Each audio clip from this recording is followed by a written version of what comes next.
दैनिक Bible पठन दिन 85। पुराना नियम नंबर्स चैप्टर 21:4 से 35, नंबर्स चैप्टर 22:1 से 20। इसराइल के लोगों ने होर पर्वत को छोड़ा और लाल सागर के किनारे किनारे चले। उन्होंने ऐसा इसलिए किया जिससे वे अदोम कहे जाने वाले स्थान के चारों ओर जा सकें। किंतु लोगों को धीरज नहीं था। जिस समय वे चल रहे थे उसी समय उन्होंने लंबी यात्रा के विरुद्ध शिकायत करनी आरंभ की। लोगों ने परमेश्वर और मूसा के विरुद्ध बातें की। लोगों ने कहा, तुम हमें मिस्र से बाहर क्यों लाए हो? हम लोग यहाँ मरुभूमि में मर जाएंगे। यहाँ रोटी नहीं मिलती, यहाँ पानी नहीं है और हम लोग इस खराब भोजन से घृणा करते हैं। इसलिए यहोवा ने लोगों के बीच जहरीले सांप भेजे। सांपों ने उन लोगों को डसा और बहुत से लोग मर गए। लोग मूसा के पास आए और उससे कहा, हम जानते हैं कि जब हमने यहोवा और तुम्हारे विरुद्ध शिकायत की तो हमने पाप किया। यहोवा से प्रार्थना करो, उनसे कहो कि इन सांपों को दूर करे। इसलिए मूसा ने लोगों के लिए प्रार्थना की। यहोवा ने मूसा से कहा, एक कासे का सांप बनाओ और उसे एक ऊंचे डंडे पर रखो। यदि किसी व्यक्ति को सांप काटे तो उस व्यक्ति को डंडे के ऊपर कासे के सांप को देखना चाहिए, तब वो व्यक्ति मरेगा नहीं। इसलिए मूसा ने यहोवा की आज्ञा मानी और एक कासे का सांप बनाया तथा उसे एक डंडे के ऊपर रखा। तब जब किसी व्यक्ति को सांप काटता था तो वह डंडे के ऊपर के सांप को देखता था और जीवित रहता था। इसराइल के लोग यात्रा करते रहे। उन्होंने ओबोत नामक स्थान पर डेरा डाला।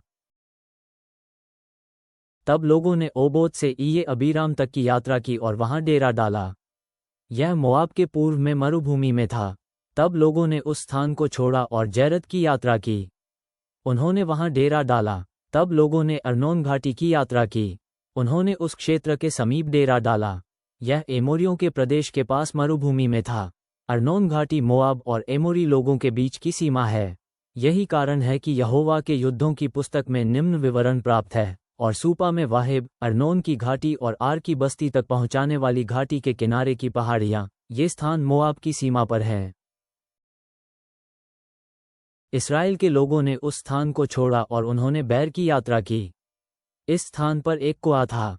यहोवा ने मूसा से कहा, यहाँ सभी लोगों को इकट्ठा करो और मैं उन्हें पानी दूंगा। तब इसराइल के लोगों ने ये गीत गाया, कुएं पानी से उमड़ बहो, इसका गीत गाओ। महापुरुषों ने इस कुएं को खोदा, महान नेताओं ने इस कुएं को खोदा, अपनी छड़ों और डंडों से इसे खोदा। यह मरुभूमि में एक भेंट है। लोग मत्ताना नाम के कुएं पर थे। तब लोगों ने मत्ताना से नहलीएल की यात्रा की। तब उन्होंने नहलीएल से बामोत की यात्रा की। लोगों ने बामोत घाटी की यात्रा की। इस स्थान पर पिसगा पर्वत की चोटी मरुभूमि के ऊपर दिखाई पड़ती है। इसराइल के लोगों ने कुछ व्यक्तियों को एमोरी लोगों के राजा सीहोन के पास भेजा। इन लोगों ने राजा से कहा, अपने देश से होकर हमें यात्रा करने दो। हम लोग किसी खेत या अंगूर के बाग से होकर नहीं जाएंगे। हम तुम्हारे किसी कुएं से पानी नहीं पिएंगे। हम लोग केवल राजपथ से यात्रा करेंगे। हम लोग तब तक उस सड़क पर ही ठहरेंगे जब तक हम लोग तुम्हारे देश से होकर यात्रा पूरी नहीं कर लेते। किंतु राजा सीहोन इसराइल के लोगों को अपने देश से होकर यात्रा करने की अनुमति नहीं दी। राजा ने अपनी सेना इकट्ठी की और मरुभूमि की ओर चल पड़ा। वो इसराइल के लोगों के विरुद्ध आक्रमण कर रहा था। यहस नाम के एक स्थान पर राजा की सेना ने इसराइल के लोगों के साथ युद्ध किया, किंतु इसराइल के लोगों ने राजा को मार डाला। तब उन्होंने अर्नोन घाटी से लेकर यब्बोक क्षेत्र तक के उसके प्रदेश पर अधिकार कर लिया। इसराइल के लोगों ने अम्मोनी लोगों की सीमा तक के प्रदेश पर अधिकार किया। उन्होंने और अधिक क्षेत्र पर अधिकार नहीं जमाया क्योंकि वह सीमा अम्मोनी लोगों द्वारा दृढ़ता से सुरक्षित थी। किंतु इसराइल ने अम्मोनी लोगों के सभी नगरों पर कब्जा कर लिया। उन्होंने हेशबोन नगर तक को और उसके चारों ओर के छोटे नगरों को भी हराया। हेशबोन वह नगर था जिसमें राजा सीहोन रहता था। इसके पहले सीहोन ने मोआब के राजा को हराया था और सीहोन से अर्नोन घाटी तक के सारे प्रदेश पर अधिकार कर लिया था। यही कारण है कि गायक ये गीत गाते हैं, आओ हेशबोन को इसे फिर से बसाना है। सीहोन के नगर को फिर से बनने दो। हेशबोन में आग लग गई थी। वह आग सीहोन के नगर में लगी थी। आग ने आर मोआब को नष्ट किया। इसने ऊपरी अर्नोन की पहाड़ियों को जलाया। ए मोआब, ये तुम्हारे लिए बुरा है। कमोश के लोग नष्ट कर दिए गए हैं। उसके पुत्र भाग खड़े हुए। उसकी पुत्रियां बंदी बनी एमोरी लोगों के राजा सिहोन द्वारा। किंतु हमने उन एमोरियों को हराया, हमने उनके हेशबोन से दीबोन तक नगरों को मिटाया, मेदबा के निकट नशिम से नोपह तक। इसलिए इस्राएल के लोगों ने एमोरियों के देश में अपना डेरा लगाया। मूसा ने गुप्तचरों को याजर नगर पर निगरानी के लिए भेजा। मूसा के ऐसा करने के बाद इस्राएल के लोगों ने उस नगर पर अधिकार कर लिया।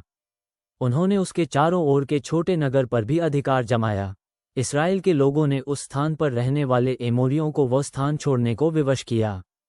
तब इस्राएल के लोगों ने बाशान की ओर जाने वाली सड़क पर यात्रा की। बाशान के राजा ओग ने अपनी सेना ली और इस्राएल के लोगों का सामना करने निकला। वह अद्रेई नाम के क्षेत्र में उनके विरुद्ध लड़ा। किंतु यहोवा ने मूसा से कहा, उस राजा से मत डरो, मैं तुम्हें उसकी हराने दूंगा। तुम उसके पूरी सेना और प्रदेश को प्राप्त करोगे।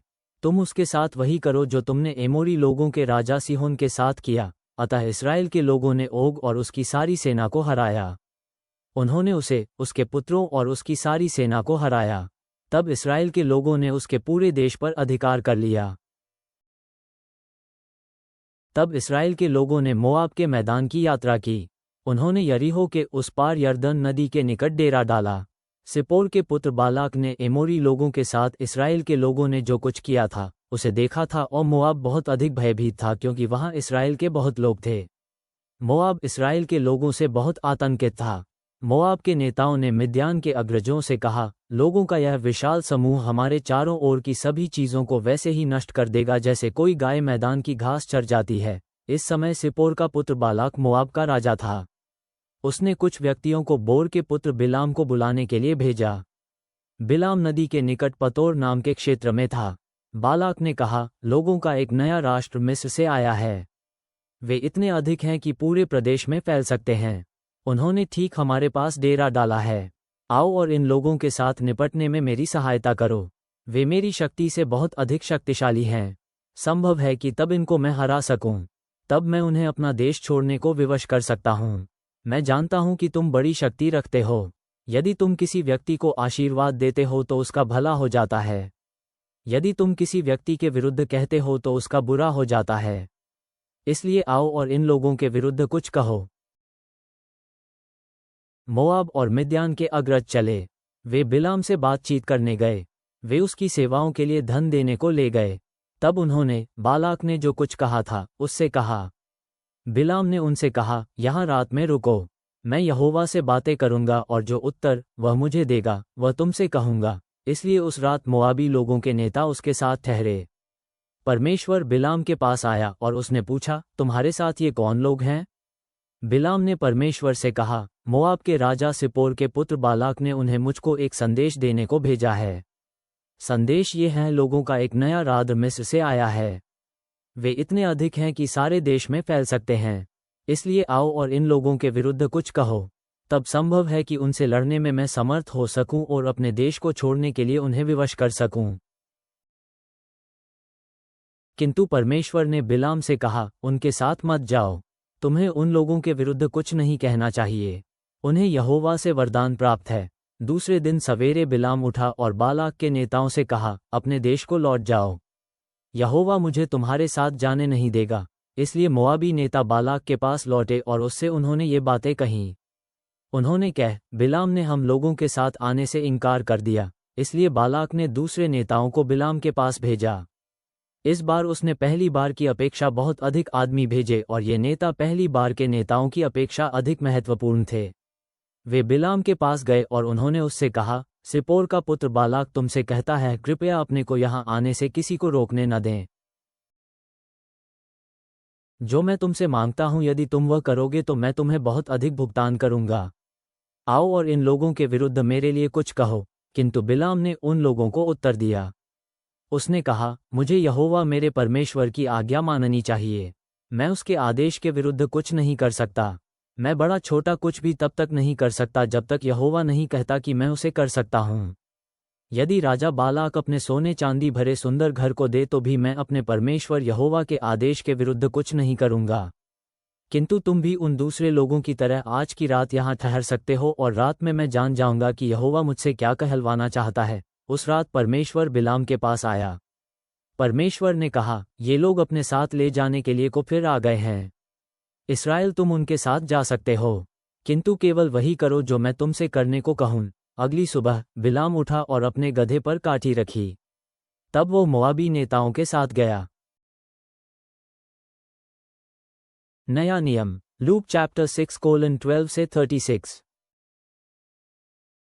भजन संहिता, साम चैप्टर 37:21 से 31।